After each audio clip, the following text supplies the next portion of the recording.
Bonjour, bonjour! Aujourd'hui, nous allons fabriquer des pochettes pour ranger ces tampons. Vous voyez qu'on peut mettre des tampons de différentes tailles, mais également des tampons cuir ou des tampons ici en mousse. Lorsque j'ai fait ma vidéo sur les rangements numéro 2, il y avait ma desserte Ikea et je montrais justement ces différentes pochettes et j'ai proposé de vous faire un tuto et une de mes abonnées me l'a demandé, donc voilà, on va faire ça aujourd'hui. Je tenais quand même à préciser que j'ai vu cette vidéo sur l'atelier Fleur d'Esprit, donc ce n'est pas moi qui l'ai inventé. Je voulais également vous dire que je les trouve très faciles à fabriquer parce qu'il ne faut pas faire de couture, il ne faut pas commencer à utiliser la fuse pour faire des charnières, des jointures. Donc voilà, franchement la première va peut-être vous prendre un peu de temps, mais les suivantes iront très très vite. Quel est le matériel que vous avez besoin? Vous avez besoin de ciseaux, d'un cutter, d'une latte en métal. Alors c'est très important qu'elle soit en métal et pas en plastique. Celle-ci je l'ai achetée chez Action, elle était vraiment pas chère. Un plioir, mais si vous n'avez pas de plioir, on pourra bien appuyer avec la latte ou avec les doigts, donc vous inquiétez pas si vous n'avez pas. Un bic ou un feutre. Un carton, attention, le carton doit avoir la taille pour rentrer dans la chemise plastique, c'est important. Et j'ai quand même pris un carton assez épais, parce que si vous le prenez trop fin, le problème c'est que dès que vous aurez fait plusieurs pochettes, il va se casser, il va se couper. Donc c'est quand même important d'en avoir un épais. Et alors le plus important, c'est de bien choisir ces chemises plastiques. Celle-ci, je vous ai montré dans le haul Cultura que j'avais acheté, je vous avais dit pourquoi. Et donc en fait, il est marqué ici finition lisse, c'est très très important. Si vous prenez les granuleux, ça ne donnera pas le même aspect. D'abord, la farce sera trop fine et puis vous verrez beaucoup moins bien vos tampons. Et c'est quand même le but, c'est de pouvoir voir facilement tout ce qu'on possède. Voilà, restez avec moi pour fabriquer vos pochettes. Première étape, je mets le carton dans la chemise plastique. C'est très important parce que si vous ne faites pas ça, vous allez couper les deux côtés de la farce plastique en même temps et ce n'est pas le but. La deuxième étape, c'est de mesurer. Alors moi, comme je viens d'en faire une juste avant, je vois encore la marque des deux côtés. Donc c'est pratique lorsque vous ferez les autres farces plastiques, vous pourrez ne pas mesurer parce que vous verrez la marque. D'accord? Alors, je mesure combien? Je mesure 16 cm d'un côté. Alors, hop, 16 cm. Je fais une marque de l'autre côté également. Ensuite, je tourne ma farce de plastique et je fais 20 cm. Donc 20 cm ici.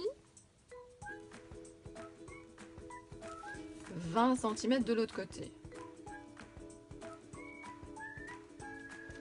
Maintenant, je prends mon cutter et je vais couper. Donc ma troisième étape, c'est couper. Alors, je retrouve les marques.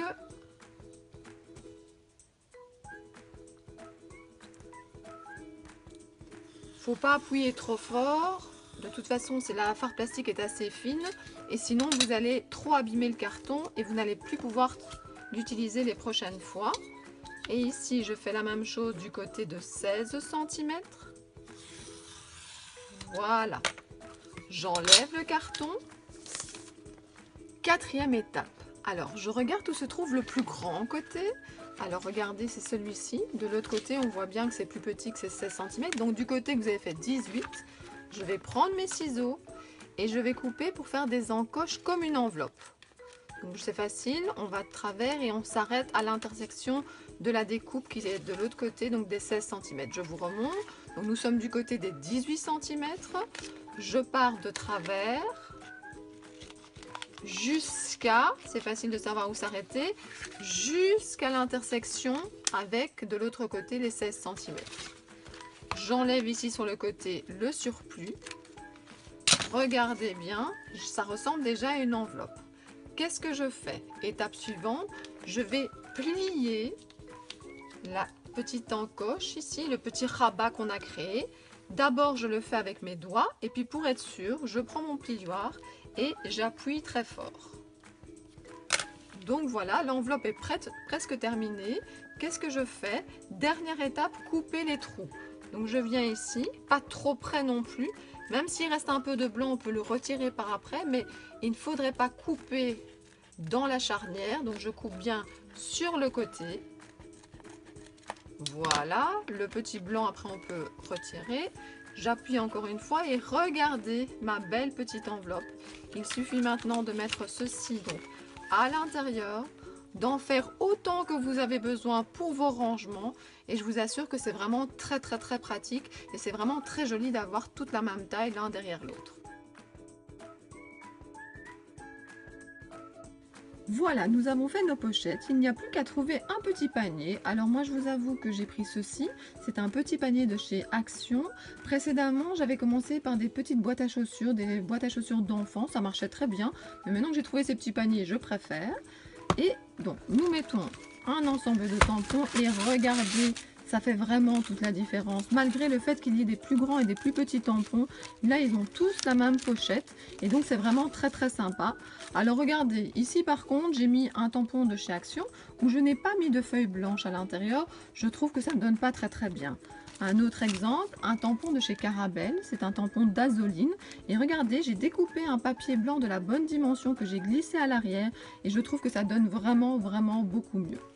À vous après de créer, donc comme je vous ai montré ici, des petites intercalaires. Voilà, il n'y a plus qu'à les faire. J'espère que vous aurez facile à les faire, que ça vous amusera. J'espère que mon tuto vous aura aidé. Je remercie toutes mes abonnés et toutes les personnes qui me suivent et ceux qui m'encouragent. Et je vous dis à très bientôt. Et si vous n'êtes pas encore abonné, n'hésitez pas. À bientôt. Au revoir.